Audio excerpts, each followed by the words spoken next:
환영해 주셔서 감사합니다. 예. 원래 1년 전에 올 예정이었는데요. 지금은 천국에 가 있는 제 아내가 많이 아파서 그때 올 수 없었습니다. 잊지 않고 다시 불러주셔서 감사합니다. 제가 통일을 위해서 기도한 것은 1999년도부터 기도했습니다. 원래 경기도 김포에서 교회를 개척했는데요. 김포가 이제 북한을 마주보고 있거든요. 의무감에 의해서 북한을 가장 가까이 하고 있으니까 의무감에 의해서 그때 북한 선교의 비전을 가지고 기도하면서 개척교회를 한 적이 있었습니다. 그러다가 이제 그 전라남도 광주로 내려가게 됐는데요. 17년 전에 지금 현재 교회로 이제 부임을 해갔는데 그때 다시 북한을 위해서 기도하기 시작했어요. 그때는 의무감이 아니라 한반도에 있는 모든 교회는 당연히 통일을 위해서 기도해야 된다. 이 마음이 하나님이 부어주셨어요. 한반도에 남북이 대치되어 있잖아요. 언제 어떤 위기의 상황이 벌어질지도 모르는 그런 현실을 우리가 살고 있는데 한반도에 있는 교회라고 한다면은 통일을 위해서 기도하는 것은 당연한 것이다 라고 생각하고 기도하기 시작했습니다. 그런데 사실은 많은 교회가 기도하지 않고 있죠. 통일을 위해서 당연하다고 생각하지 않는 것 같아요. 근데 제가 이제 교회에서 통일을 위해서 기도하면서 지금 주빌리 기도회는 12년째입니다. 많은 복을 누리고 있는 것 같아요. 하나님께서 하나님이 기뻐하시는 기도를 하니까 하나님 나라를 위해서 기도하고 저 북한의 하나님 나라가 이루어지기를 위해서 기도하니까 북한의 영혼이 구원받는 날이 속히 오기를 위해서 기도하니까 하나님이 기뻐하시고 오히려 교회를 하나님이 세워주시는 것을 계속 경험하고 있습니다. 저희 교회는 정말 행복한 교회거든요. 하나님께서 목사를 행복하게 하고 성도들을 행복하게 하고 코로나 위기 가운데서도 교회는 계속 성장하고, 근데 이것이 우리가 어떤 자격이 되어서가 아니라 하나님을 기쁘시게 하니까, 하나님이 원하신 일을 하니까 하나님께서 성도들을 행복하게 만들어주시는 은혜들을 경험하고 있습니다. 우리 맑은샘 광천교회도 하나님이 기뻐하시는 이 일들을 함께 할 수 있어서 너무 감사합니다. 하나님께서 맑은샘 광천교회와 이 교회에 있는 모든 성도들에게 더 큰 하나님의 은혜를 부어주실 줄 믿습니다. 하나님의 마음을 시원케 해드리면요, 하나님 역사하시는 거예요. 하나님의 영광을 보는 겁니다. 우리 계속 기도하는 가운데 하나님의 영광 볼 수 있기를 주님의 이름으로 축복합니다. 제가 몇 년 전에 북한을 다녀왔습니다. 사진 한번 보여주시겠습니까? 예, 이게 북한 갈 때 북한에서 내준 비자입니다. 비자. 넘기겠습니다.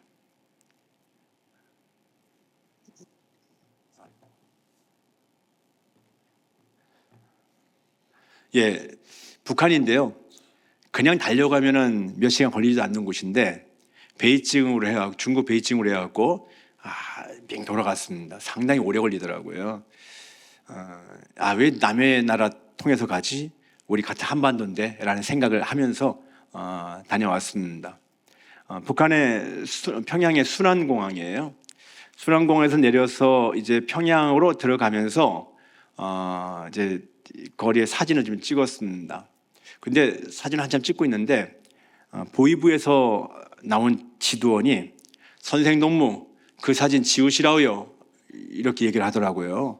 무슨 사진인가 하면요, 제가 지나가다가 김일성, 김정일 사진을 찍었거든요. 벽에 붙어 있는 거를.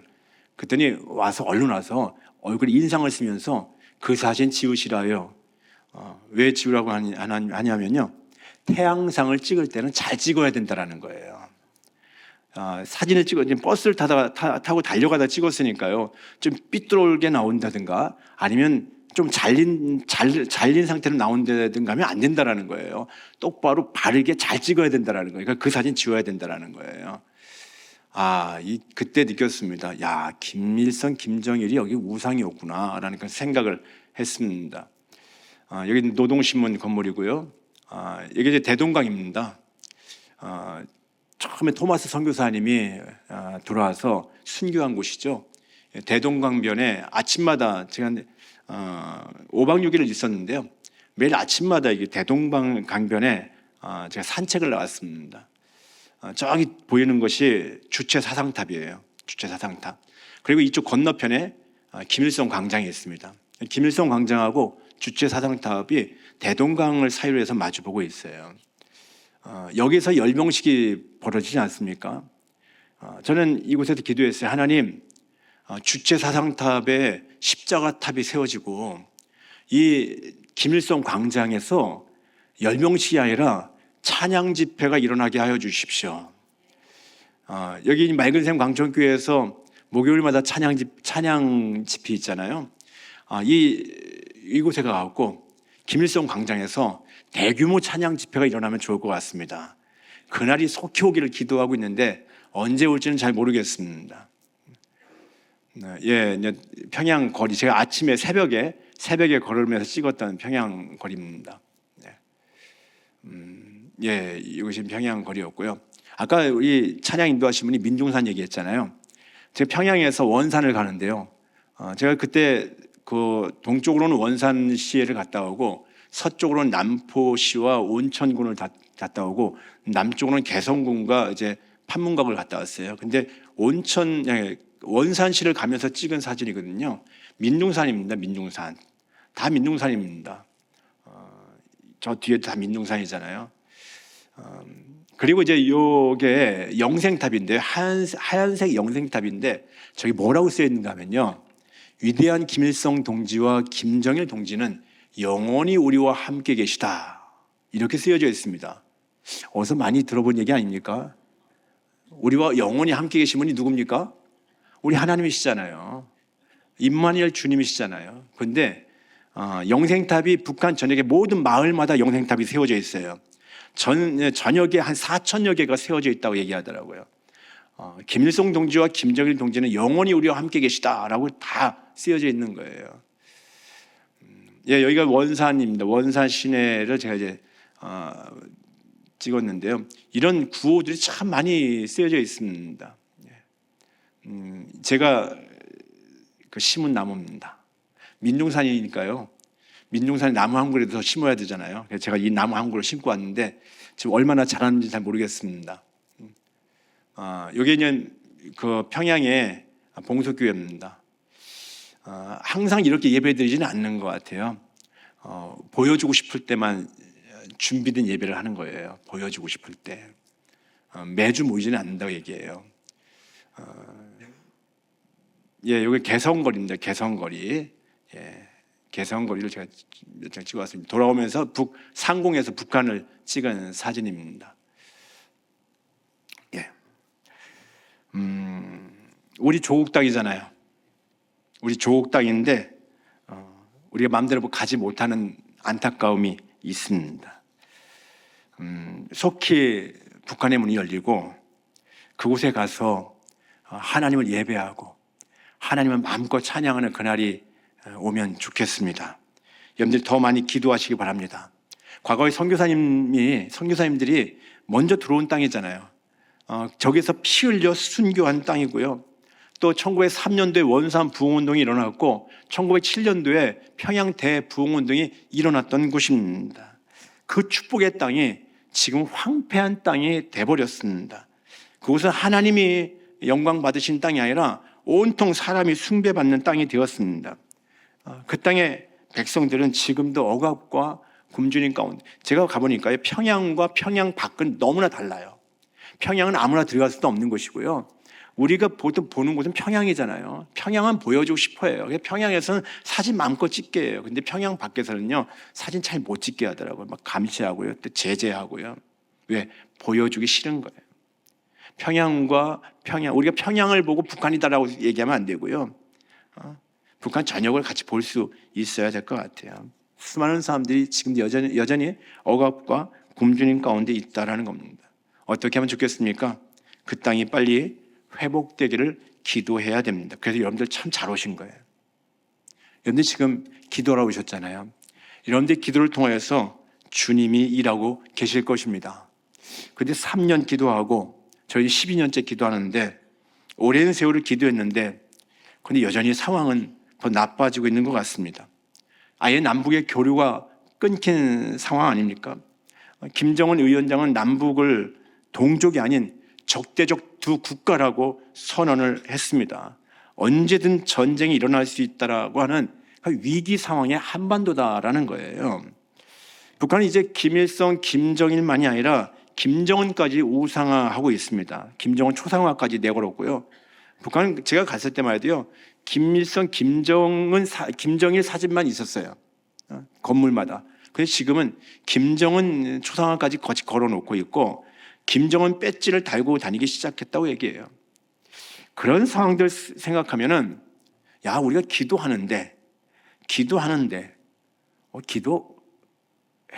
안 되는 거 아니야? 이렇게 생각하는 분들이 있을지 모르겠습니다. 기도하는 게 너무 힘겹다고 느낄 수도 있습니다. 왜? 기도했는데, 오랜 세월을 들여서 기도했는데 아무 일도 벌어지지 않는 것 같아요. 왜 그런 걸까요? 정말 통일이 가능할까? 우리가 통일을 위해서 기도하는데 통일이 정말 가능할까? 그런 생각이 들 때도 있지 않습니까? 왜 그렇다면 지금 더 안 좋아질까요? 잘 모르겠습니다. 하나님의 뜻을 우리가 다 헤아릴 수는 없습니다. 그저 하나님의 때가 아니든지 아니면 우리가 준비가 안 됐든지 저는 그렇게 생각을 합니다. 하지만 낙심하거나 포기하지는 않습니다. 왜입니까? 하나님은 선하시고 인자하신 분이기 때문입니다. 여러분 믿으십니까? 하나님은요, 선하시고 인자하신 분이십니다. 그리고 그 선하심과 인자하심이 영원합니다. 그분이 선하시고 인자하신 분인데 만일 영원하지 않다고 한다면 우리의 미래가 소망이 없잖아요. 지금은 선하시고 인자하신데 영원하지 않다. 그럼 미래를 우리가 어떻게 기대할 수 있겠습니까? 그러니까 당장의 상황과 형편 때문에 낙심할 필요가 없다라는 거예요. 하나님의 선하심과 인자하심이 영원하다면은 지금 내 눈앞에 막혀 있는 것 같다 할지라도 당장의 상황은 몹시 어렵다 할지라도 낙심할 필요가 없습니다. 벌써 수년을 기도해왔는데 변화되지 않는 모습 때문에 우리가 속상한 마음은 있지만 여전히 선하시고 인자하신 주님을 바라본다면 희망이 있다라는 것입니다. 하나님이 반드시 선한 일을 이루실 것이기 때문입니다. 아멘. 오늘 읽은 시편 136편은요, 감사라는 말씀이 가장 많이 나오는 본문입니다. 전체 26절로 되어 있는데요, 매 절마다 하나님께 감사하라, 그 인자하심이 영원하미로다, 이렇게 말씀하고 있어요. 감사 찬양이 26번이나 반복되고 있어요. 여러분들도 감사하시길 바랍니다. 살다 보면 감사한 일도 많지만 감사가 어려울 때도 많지 않습니까? 그때도 감사하라는 것입니다. 기도 응답이 더디어도 지금 계속 기도하고 있는데 기도하는 것과는 전혀 다른 결과가 나타난다 할지라도 상황이 어려워도 내 뜻대로 안 돼도 그때도 감사하시길 바랍니다. 왜요? 하나님 되심 때문입니다. 그러면 그 하나님은 어떤 분이십니까? 지금 1절만 읽었는데요, 1절, 2절, 3절을 보면 하나님의 이름을 다 다르게 표현하고 있습니다. 1절은 여호와께 감사하라 이렇게 말씀하고 있어요. 여호와, 스스로 있는 자, 언제나 영원히 존재하신 분입니다. 이전에도 계셨고 지금도 계시고 앞으로도 영원히 계실 분이십니다. 그 여호와께 감사라는 거예요. 2절은요, 하나님께 감사하라 이렇게 말씀하고 있어요. 하나님께 감사하라. 여기 하나님은 엘로힘입니다. 엘로힘, 전능하신 하나님, 천지를 창조하신 하나님이십니다. 그 하나님이 저와 여러분들의 하나님이십니다. 우리 하나님이 전능하신 하나님이셔요. 3절을 보니까요, 주께 감사하라. 여기 주는 아도나이입니다. 아도나이, 이 세상을 다스리시는 주님이십니다. 그분이 우리의 주권자가 되십니다. 그분은 역사의 주관자로서 지금 이 민족을 붙들고 계시는 줄 믿습니다. 그 주께 감사라는 거예요. 4절부터 보면은 그 하나님, 좀 전에 그 여호와 하나님, 이전에도 계셨고 지금도 계시고 영원히 함께 하실 하나님, 스스로 계신 하나님, 엘로히 하나님, 전능하신 하나님, 또 주님, 주관자 되신 하나님, 그 하나님이 4절부터 보면요, 세상을 창조하셨고 그 하나님이 우리를 구원하셨고 그 하나님이 우리를 인도하시고 공급하시는 하나님이심을 보여주고 있습니다. 창조의 하나님에 대해서 말씀하시면서 감사하라, 그 인자하심이 영원하미로다. 구원의 하나님에 대해서, 곧 이스라엘 백성들을 애굽에서 건져내시고 홍해를 가르시고 구원하신 것을 말씀하시면서 감사하라, 그 인자하심이 영원하미로다. 그리고 하나님은 구원하신 백성들과 언제나 함께 하시고 인도하시고 도우시는 하나님이신데, 그리고 나서 감사하라, 그 인자하심이 영원하미로다, 이렇게 말씀하고 있어요. 그런데 그 하나님을 1절에서 전체적으로 감사하고 있는 하나님의 성품을 보여주고 있는데요, 바로 그 하나님은 선하시고 인자하신 분이시다라는 거예요. 여기 선하심과 인자하심은 히브리어로 토부, 헤세드입니다. 토부가 선하다, 헤세드가 인자하다는 그런 뜻이에요. 가장 좋은 것, 선함, 아름다움, 최고의 행복이 항상 그분께 있다라는 것입니다. 우리 하나님이 창조하시고 보시기에 좋았더라, 보시기에 좋았더라, 보시기에 심히 좋았더라 말씀하셨잖아요. 그때가 토부잖아요. 토부. 그 토부가 하나님께 있는 거예요. 선한 것, 좋은 것, 아름다운 것, 최고의 행복이 하나님께 있습니다. 또 그분의 사랑은 끊임없고 변함없는 완전한 사랑입니다. 지금 하나님의 성품을 지금 말씀드리고 있어요. 하나님의 성품, 하나님의 하나님 되심이 너무도 분명하게 드러나고 있는데, 여러분, 그 하나님을 믿으십니까? 정말 그 하나님을 믿으시나요? 그러면은 불안해할 필요가 없잖아요.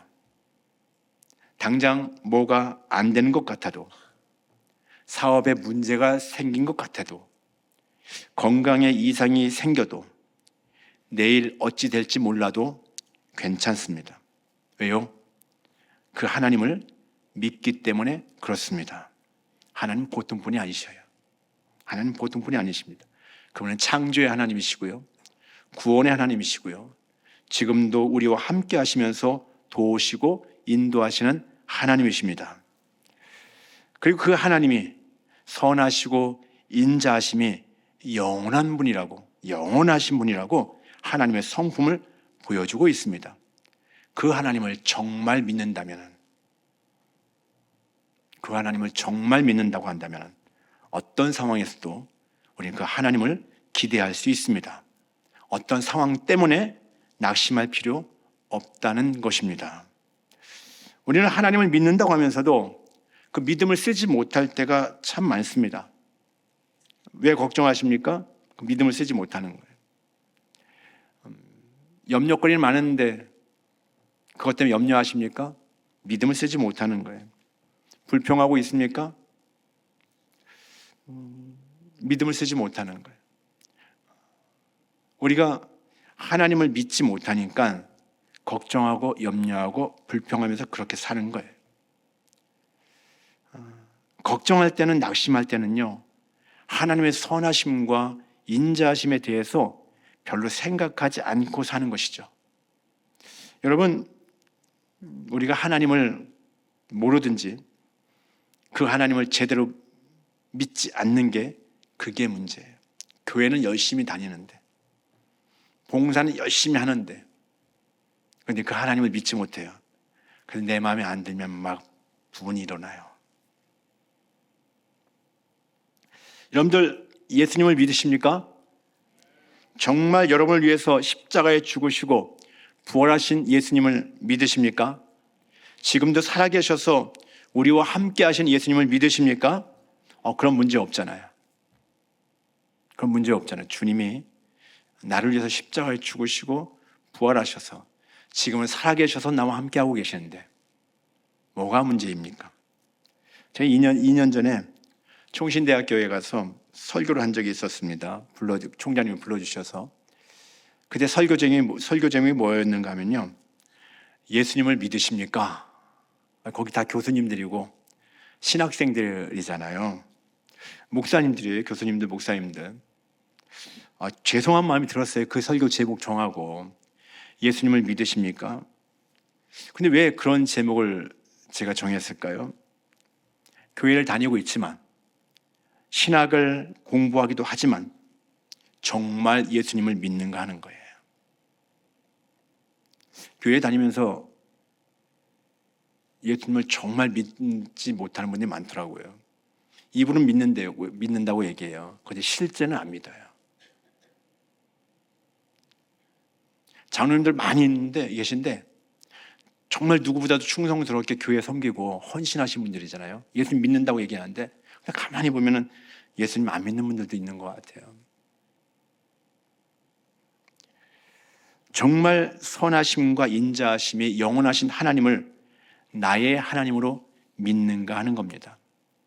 선하시고 인자하신 하나님이 나와 함께 하심을 믿는다면 앞길이 보이지 않아도 캄캄한 현실을 맞이한다 해도 우리는 감사할 수 있고 인내할 수 있습니다. 제가 처음에 인사드릴 때 제 아내가 많이 아파서 제가 작년에 못 왔다고 말씀드렸어요. 그 아내는 천국가에 있습니다. 2년 전에, 딱 2년 전에 폐암 말기 진단을 받았습니다. 처음 진단을 받았을 때 이미 간으로 전이 되고 뇌로 전이 되고 뼈로 다 전이 된 상태였습니다. 아무 증상이 없었어요. 아무 증상이 없었는데 그냥 다른 검사 받으러 갔다가 발견이 된 거예요. 대학병원 담당 교수님은 처음부터 냉정하게도 시한부 사형 선고를 내렸습니다. 수술을 할 수도 없고 방사선 치료도 의미가 없다고 합니다. 청천벽력과 같은 상황을 맞이했습니다. 아니 왜 우리 가정에, 아니 왜 우리 아내에게 이런 일들이 벌어지는가? 이 소식을 듣고 주변에 많은 분들도 함께 힘들어했습니다. 늘 교회를 위해서 정말 누구보다도 헌신하고 늘 기도하는 삶을 살아왔는데, 오직 복음을 위해서 헌신의 삶을 살아왔는데 왜 말기암인가? 왜 그런 환난을 우리 가정에 또 우리 아내에게 주시는가? 그런 의문점들도 있었습니다. 하지만 중요한 건 제 아내의 모습이었어요. 아내는 처음부터 죽음의 직면에서도 평안을 누리고 있었습니다. 늘 감사하고 찬양하는 삶을 살았어요. 그 모습을 제가 곁에서 계속 1년 8개월 동안 지켜봤거든요. 1년 8개월 동안 특별히 이렇게 뼈에 전이가 됐기 때문에 뼈 통증이 너무 심한 거예요. 매일같이 통증과 씨름을 했는데 아내는 그때도 나중에 너무 통증이 심해서 제대로 걷지 못하기도 했습니다. 한 발짝 걷는데 방에서 화장실 가는데 한참의 시간이 걸릴 정도로 한 발짝 뛰고 한참 서 있고 너무 아파서. 그런데 그 한 발짝 뛸 때마다 나의 힘이 되신 여호와여, 한 발짝 뛸 때 나의 힘이 되신 여호와여, 그렇게 고통스럽게 한 발짝 뛰는 모습을 제가 보게 되었습니다.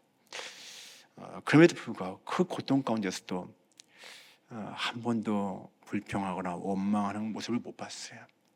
저는 아내를 보면서요, 복음의 능력을 확인할 수 있었습니다. 여러분, 제 아내가 그런 상황에서도 그렇게 평안을 누릴 수 있는 것은 무엇 때문일까요?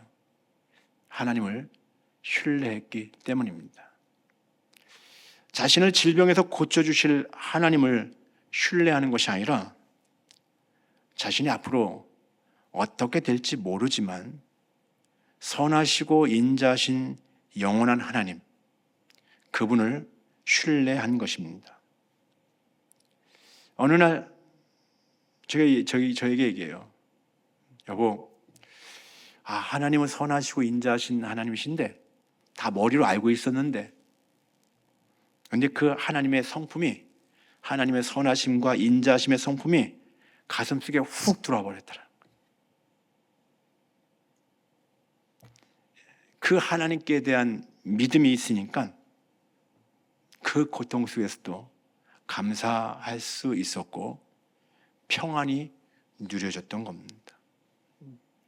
1년 8개월을 투병하면서 저는 아내의 계속된 믿음의 고백을 들을 수 있었습니다. 그 고통의 순간순간마다 오히려 더 하나님을 가까이 하면서 하나님의 은혜를 더 많이 누리는 아내를 많이 지켜볼 수 있었습니다. 저는 그게 믿음이었다는 생각이 들어요. 그래서 아내는 믿음으로 살다가 믿음으로 죽어갔어요. 저는 아내가 존경스럽더라고요. 그래서 저는 요즘에 그렇게 기도해요. 하나님, 저도 제 아내처럼 끝까지 믿음으로 살다가 믿음으로 죽었으면 좋겠습니다. 때로는 가끔 자신이 없어요. 지금은 잘 살고 있는데 나중에 저렇게 고통당할 때도 그때 내가 믿음을 지켜낼 수 있을까? 하나님, 저도 믿음으로 살아내다가 믿음으로 죽게 하옵소서. 근데 그것은 그 하나님께 대한 믿음, 하나님이 어떤 분이신가, 그분의 성품에 대한 분명한 믿음이 있을 때 가능한 것 같아요. 여러분, 여러분의 삶을 하나님께 맡겨드리시기 바랍니다. 그러면 선하시고 인자심이 영원하신 주님께서 여러분들을 인도하실 것입니다. 우리 스스로는 연약하고 능력도 지혜도 없는데 내가 살아보려고 애써봤자 늘 스트레스 받고 우울한 인생을 살게 되는 거예요. 여러분들의 스스로 열심으로 살지 마십시오. 스스로 나는 잘 할 수 있어. 여러분들 힘을 너무나 과신하지 마십시오. 그냥 주님께 맡겨드리십시오. 주님께 던져드리십시오. 우리 스스로는 우리가 살려고 하면은 스트레스 받는 인생을 살 수밖에 없어요. 좀 목회도 제가 하면은 목회 스트레스 많이 받을 것 같아요.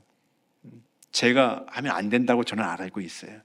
그래서 제가 하지 않고 그냥 주님께 그냥 순종할 뿐입니다.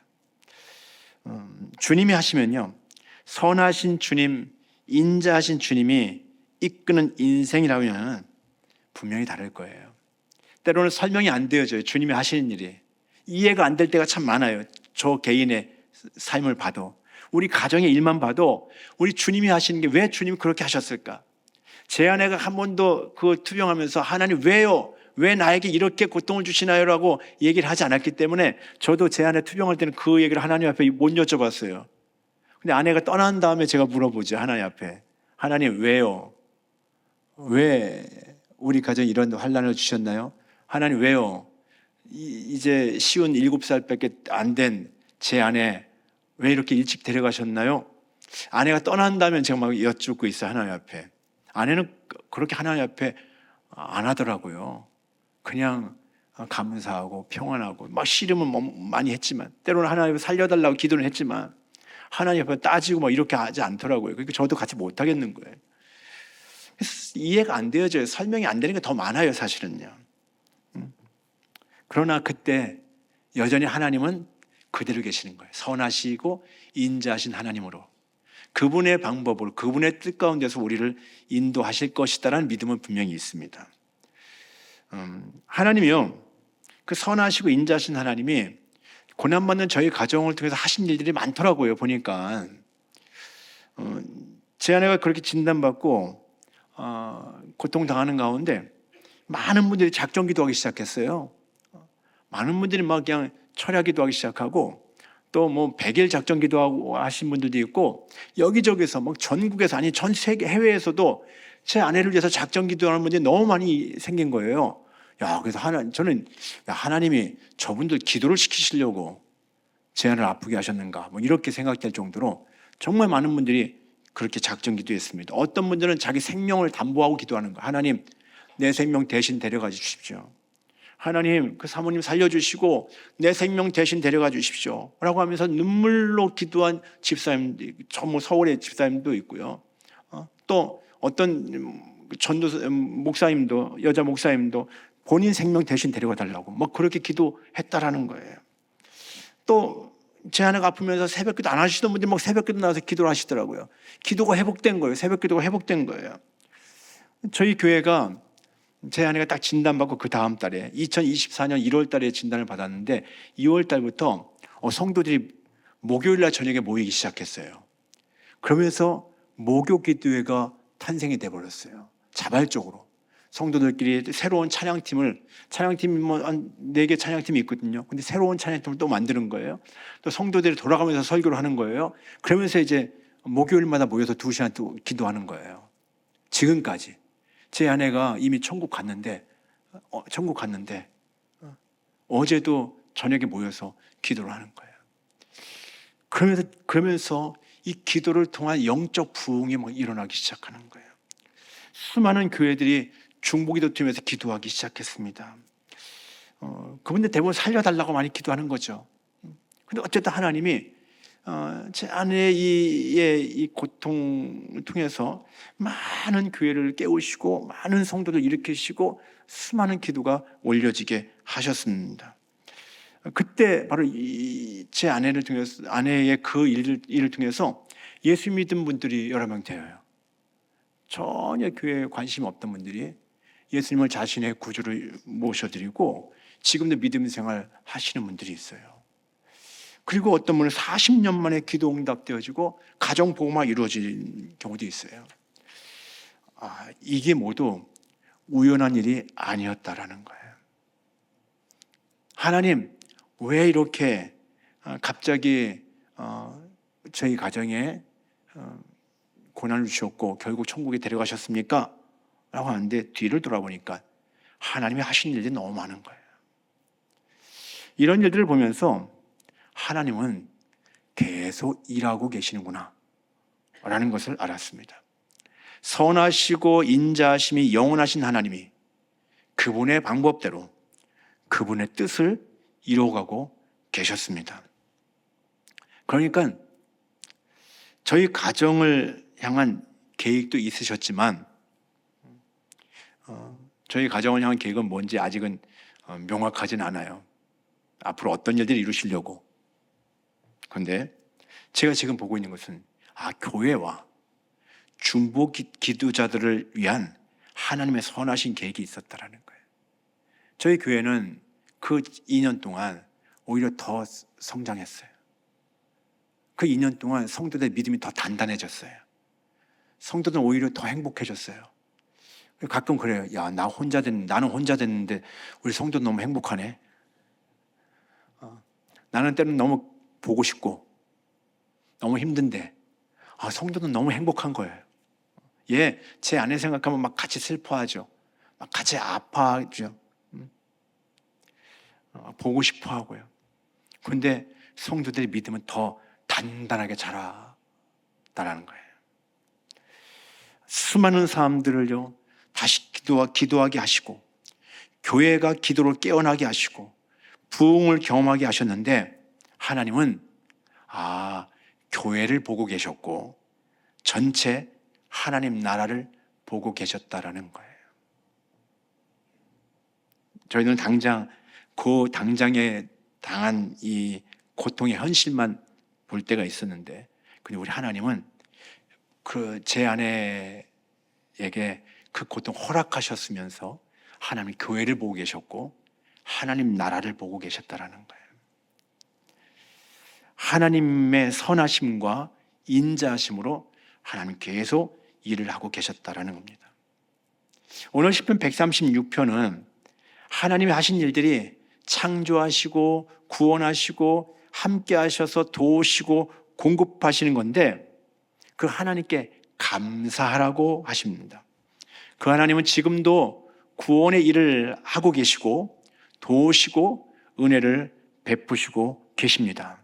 선한 일을 이루어가고 계신다라는 거예요. 그 하나님을 생각한다면 낙심할 수가 없죠. 그래서 불안하지 않은 거예요. 그 하나님 생각하면은 이해가 안 돼도요. 하나님은 선하시고 인자하신 분이니까 그분은 선한 일들 이루실 것이니까 그거 믿으면요 낙심할 필요 없는 거예요. 그렇다면 우리가 그분의 일에 부름받아서 믿음으로 살고 있다는 것이 얼마나 감사한 일입니까? 또한 선하시고 인자하신 하나님이 하시는 일, 그분이 하시는 일에 부름을 받아서 그분의 사역에 동참하는 것이 얼마나 영광스러운 일입니까? 하나님은 지금도요, 사탄에게 매인 자들 되찾으시려고 구원의 사역을 이루고 계십니다. 북한의 우리의 주민들은 사단에게 매여 있는 상황이에요, 지금. 하나님은 그들을 풀어주고 싶어 하셔요. 사탄에게 매인 자들 다시 되찾고 싶어 하셔요. 그래서 하나님은 지금도 일을 하고 계시는 거예요. 그렇다면 우리의 기도를 통하여서 하나님이 하시는 일에 그리스도의 정병으로 우리가 참여하고 있다는 거예요. 여러분들 모두가 다 하나님의 영광스러운 사역에 다 부름받아서 함께 일하고 있는 거예요. 제 아내는 투병 중에도 북한을 위한 기도를 참 많이 했습니다. 그러면서 이제 혹시 하나님이 기적을 베푸셔서, 왜 하나님이 기적을 베푸시기도 하시잖아요. 병 낫게 하실 수 있는 하나님이시잖아요. 하나님이 혹시 기적을 베푸셔서 살려주시면 북한에 가서 섬기겠다라고, 북한에 가겠다라고 그렇게 아내가 얘기하기도 했습니다. 그러나 결국 아내는 믿음으로 죽어갔어요. 여러분, 여기 계신 여러분들도 기도의 사명을 받으신 분들입니다. 북한이 회복되기를 위해서, 민족의 복음적 통일을 위해서 간절히 기도하시잖아요. 오늘 저녁에도 그 기도하시려고 나오셨잖아요. 여러분들, 주님이 하시고자 하는 일에 중보기도자로 함께 한다는 것이요, 영광스러운 일입니다. 영광으로 아시기 바랍니다. 이곳에 담임 목사님에게 보여주려고 나온 거 아니잖아요. 주님이 하시고자 하는 일에 함께 참여해서 그분의 일이 이루어지기 위해서 기도하기 위해 나오셨잖아요. 그렇다면 우리 영광스러운 거예요. 우리의 삶에 고난이 계속될 수도 있어요. 당장 응답이 안 되고 계속 지체되는 상황이 벌어질 수도 있어요. 그럼에도 불구하고 포기하지 않고 하나님을 의지하고 기도의 자리를 지키고 사명의 자리를 지키는 것은 하나님 나라를 위해서 어마어마한 일을 하고 있는 겁니다. 여러분들, 이 자리에서 기도하시는 것이요, 어마어마한 일들을 하고 계시는 거예요. 왜? 하나님이 일을 하고 계시거든요. 한반도의 상황, 주변국들의 상황은 잘 이해가 안 되지만, 이상하게 가는 것 같지만, 그런데 여러분들의 기도를 통해서 하나님이 지금 하나님 멋진 일들을 이루시려고 지금 일을 하고 계신다라는 거예요. 여러분들, 그리스도의 군사가 되어서 사탄에게 빼앗긴 나라, 사탄에게 빼앗긴 영혼을 되찾아오는 거예요. 여러분들 기도를 통해서. 그래서 기도할 만하잖아요. 내가 이 기도의 자리를 지켜서 열심히 기도하는 것 때문에 사탄에게 빼앗긴 나라가 다시 되찾아지고 사탄에게 빼앗긴 영혼들이 다시 돌아올 수만 있다고 한다면, 여러분, 이 기도 너무나 귀한 거 아닙니까? 지금 당장은 눈에 보여지지 않지만 우리 주님이 하고 계신다니까요. 선하시고 인자하신 하나님을 신뢰하고 순종하고 기도의 자리를 지킬 때 결국 하나님이 선하게 역사하실 것입니다. 우리가 그분의 때는 잘 알 수 없습니다. 하지만 주님은 지금도 일하고 계시고 반드시 이루실 것입니다. 여러분, 하나님은 정말 선하시고 인자하신 분이십니다. 하나님 당신의 뜻을 이루시고자 지금도 쉬지 않고 일하고 계십니다. 제가 이제 북한에 가서 찍은 사진들을 좀 보여드렸는데요. 북한에 갔을 때마다 내가 정말 기도 오랫동안 했는데 내가 기도한 땅에 와서 발을 딛고 있구나 라는 그런 감격이 있었어요. 그런데 보여지는 상황은 민둥산이고요, 그냥 우상숭배의 모습들이고요. 그런 모습들 보니까 너무나 답답하고 안타깝더라고요. 근데 그 온천군에 갔을 때 딱 거기 같이 간 분들이 딱 둘러서 갖고 막 통성을 기도했어요. 통성. 근데 이 보위부에서 나온 사람들이 막 있거든요. 그분들 보든지 말든지 막 손 붙잡고 통성 기도했습니다. 그냥 딱 밖에서 둘러서갖고. 근데 이 보위부에서 나온 분들이 못 본 척하고 다 피하더라고요. 못 본 척하고. 그때 이제 느꼈어요. 이곳에 이렇게 기도를 심고 갈 때 언제일지 모르지만 이 기도가 반드시 응답될 것이다. 반드시 응답될 것이다. 그런 마음을 가지고 돌아왔습니다. 여러분들의 기도 반드시 응답될 겁니다. 기대하시길 바랍니다. 언제일지는 모르겠어요. 제가 답을 줄 수는 없어요. 몇 년이 될지 아니면 몇십 년이 될지 더 오래 걸릴지는 잘 모르겠습니다. 그러나 우리 선하시고 인자하신 우리 하나님이 반드시 우리를 실망시키지 아니하시고 반드시 이루실 줄 믿습니다. 그러니까 중보기도자 되신 여러분들 포기하지 말고요. 계속 기도의 자리를 지키시기 바랍니다. 여러분들 기도를 통해서 하나님의 뜻이 이루어지게 될 것입니다. 민족의 복음적 통일은요, 더 간절한 분은요, 우리 하나님이셔요. 하나님은 항상 통일되기를 원하시거든요. 우리의 간절함보다 하나님이 더 간절하셔요. 그래서 하나님이 우리를 부르신 거예요. 야, 내가 이 나라가 이 민족이 통일되기를 원하거든.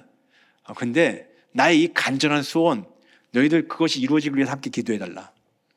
너희들의 기도를 통해서 내가 이루고 싶어. 하나님 그렇게 말씀하시는 거예요. 그리고 우리의 기도를 하나님 기뻐하시고 이루시고자 하시는데 우리가 아직 준비가 안 된 부분들도 많이 있는 것 같아요. 대한민국의 교회가 모든 교회들이 믿음으로 제대로 서야 된다는 생각을 합니다.